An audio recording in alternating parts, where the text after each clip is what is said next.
Hello everybody, and welcome to Will Nye. What today? We're gonna learn about the solar system. Yeah, I don't really have the money this time here to pay for an audio edit. But like I'm too lazy to figure it out.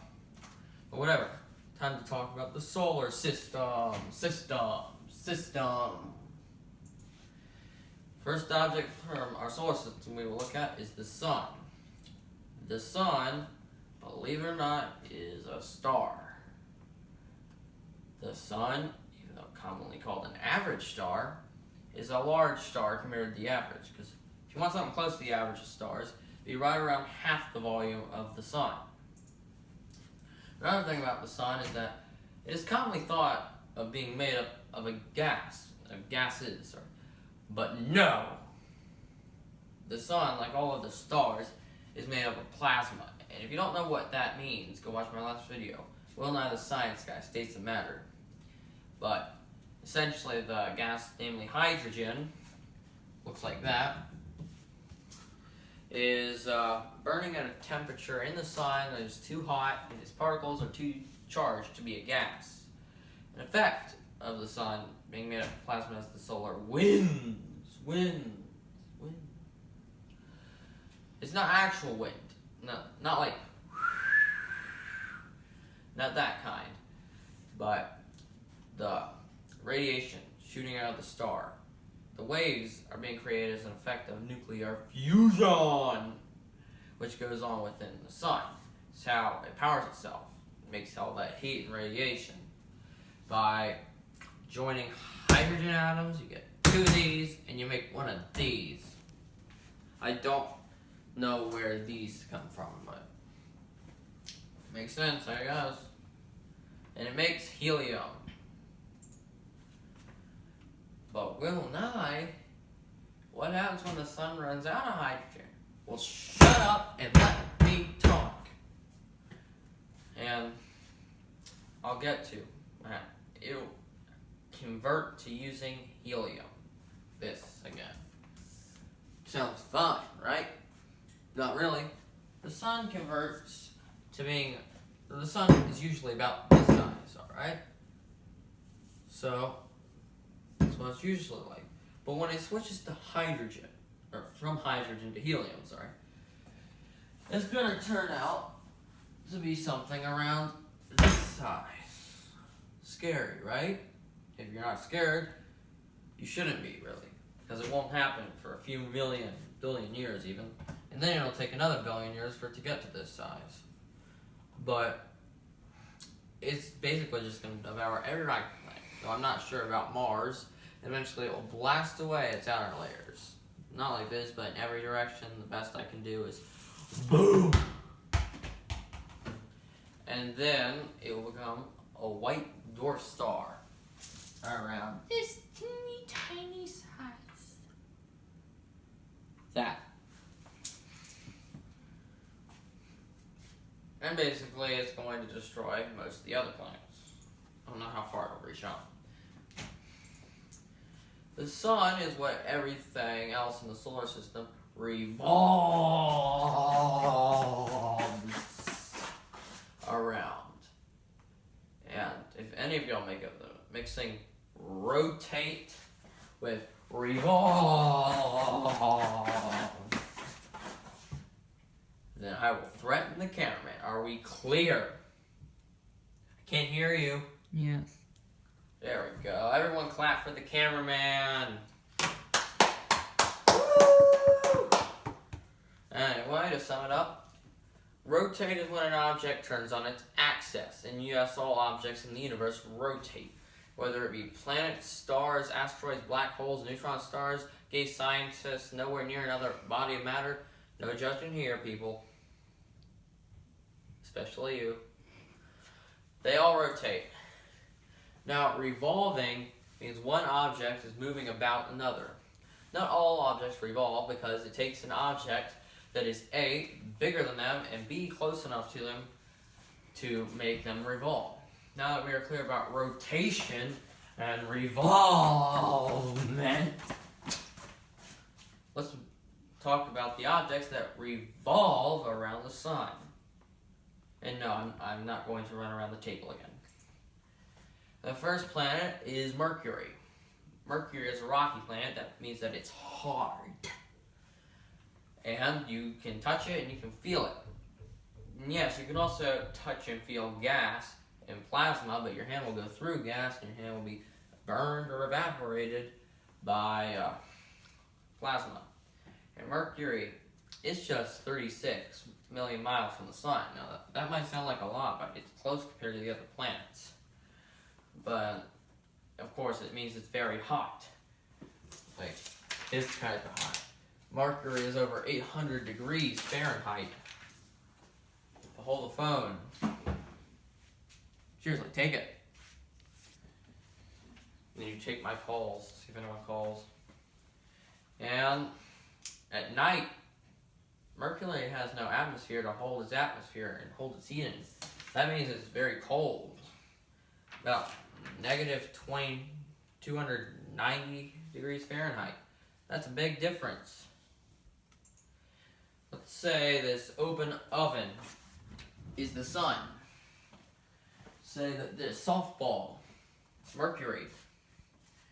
This is Mercury during the day. And this, you know what? I'll get it. I don't know if that's hot or not. This is Mercury at night.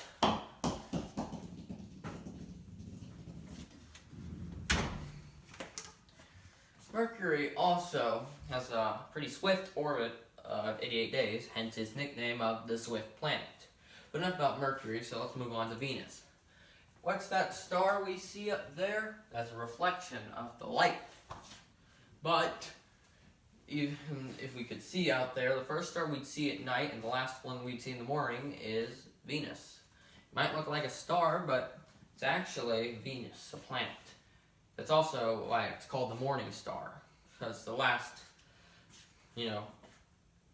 celestial object to appear at night. It's not really a star, but it's the last to appear in the morning, like we said. It's also known as the Earth's twin. Look, they're very close in diameter, because Venus's diameter is just slightly smaller than the Earth, about 95% of the Earth's diameter. And the volume of Venus is around 86% of the Earth's volume. It has a big atmosphere. Venus used to be a lot more like Earth, possessing water and an environment that might have been able to sustain life, but I'm not going to start that debate right now. The point is, Venus got hotter and the water heated up, and its water evaporated. Then the evaporated water got blown away by the solar winds, making Venus the way it is today. Able to melt lead and creating snow made up of lead. So it's not really snow, it's lead. Small amounts of it just raining down. Earth is, surprise, surprise, where we live. I'm going to pause for an effect. Now, Earth is able to support it's able to support life because it's just the right temperature. It's kind of like the story Goldilocks and Three Bears.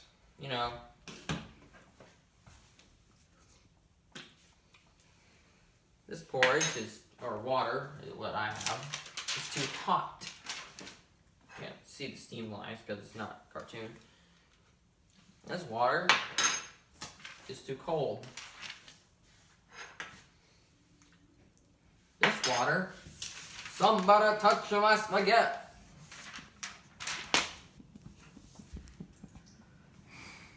You're the one that touched it, aren't you? We're on to you.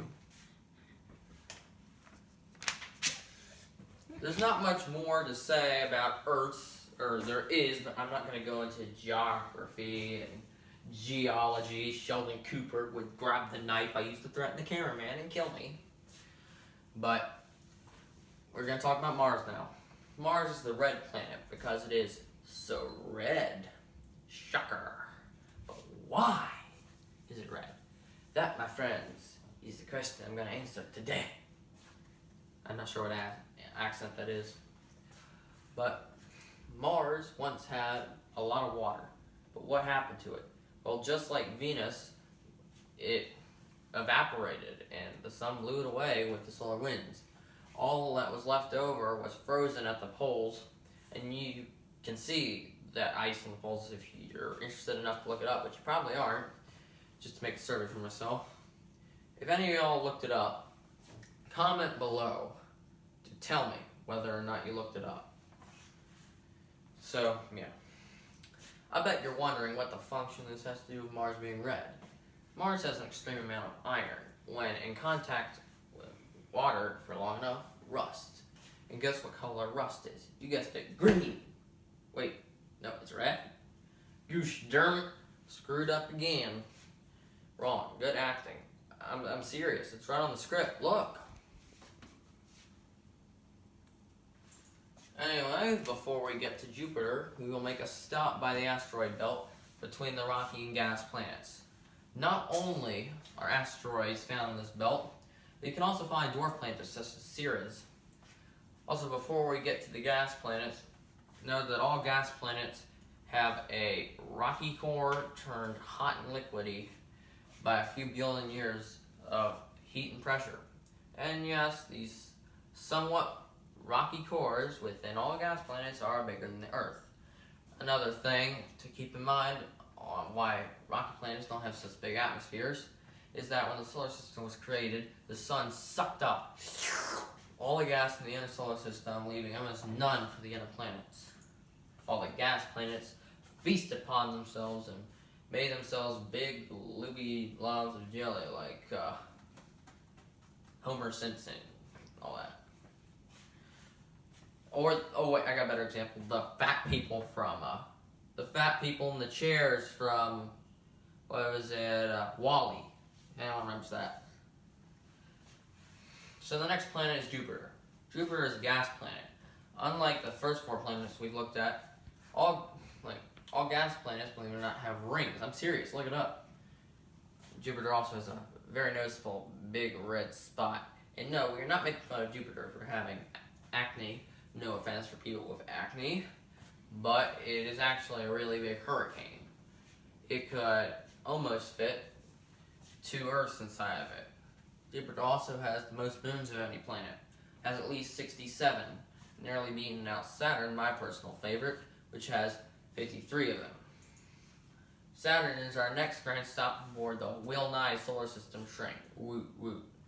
Oh, was I supposed to mention that at the beginning? Oh well. Anyway, Saturn is the next biggest planet in the solar system. It is known for its quote-unquote prominent wings, that quote coming from Wikipedia, which, I know they say it's not a reliable source, but hey, a lot of it is right. It just depends on what you consider a lot of it. And a lot of it can be 1.2%, just depends on your opinion. Well, anyway, the rings of Saturn are not so prominent up close. They are made of tiny chunks of rock and ice that reflect the sunlight. This creates the illusion of rainbow-like rings. And yes, an entire rainbow is a circle. The Earth cuts it in half. Yeah, the Earth is a rainbow murderer. And Saturn also has a planet-like moon in the form of Titan, because Titan has a rocky surface and even its own atmosphere. I mean, not like you could, don't try and go live there. It's cold and it's a lot of liquid methane, which would probably kill you because it's very cold when you touch it. Anyway, the weird one is next. God dang it. Alright, let's get the laughs out right now. Uranus is the planet we will next learn about. Stop laughing. Stop it. I seriously will... Seriously, shut up or I will duct tape you to the fridge again. And no, Uranus is not pronounced Uranus.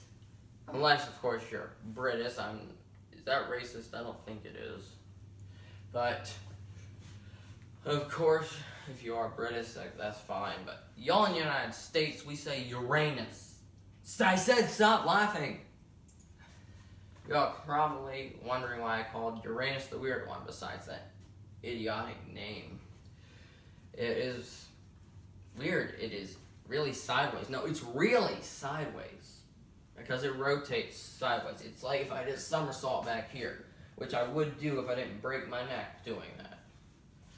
And no, I'm not going to do that for the sake of YouTube. So basically, everything is sideways about it compared to the other planets.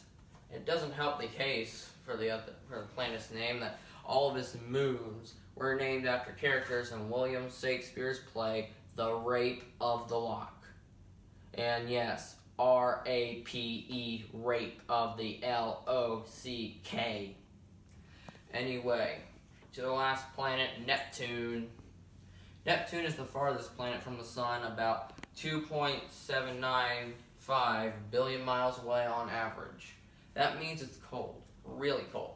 The average temperature is negative 317 degrees Fahrenheit. That might not sound much colder than Mercury at night, but remember, Neptune has an atmosphere. Almost the entire planet is an atmosphere. That's the blue stuff in the sky. Now, Neptune also has the fastest winds in the solar system, ranging up to 1,300 mile per hour winds. So not only is it cold on Neptune, you might be experiencing a little wind chill, which means it's a little nippy up there. But on Neptune, you might want to bring a coat, plan on traveling there anytime soon. The solar system does not end there with Neptune, however, because there is something called the Kuiper Belt beyond Neptune. It is named after a man, Gerard Kuiper, who predicted its existence. And with, guess what? Geometry. Please don't tell Miss Fajardo that, or we're going to have to do an entire project on it, just like we did with the Earth. Although it might be interesting to see that, I don't know. Wasn't really. The Kuiper Belt is what is left over from the beginning of the solar system, where there were just planets left and right banging and clashing into each other. Real hard. Like Mercury hard. Just imagine how much longer this video would be if I had to go through all of those planets. What exists in the Kuiper Belt are mainly large and small chunks of ice, such as rocks, asteroids, and comets, and dwarf planets, such as Eris, Haumea, Make, oh, it's pronounced Maki. They should learn how to spell and pronounce words over where they name these things.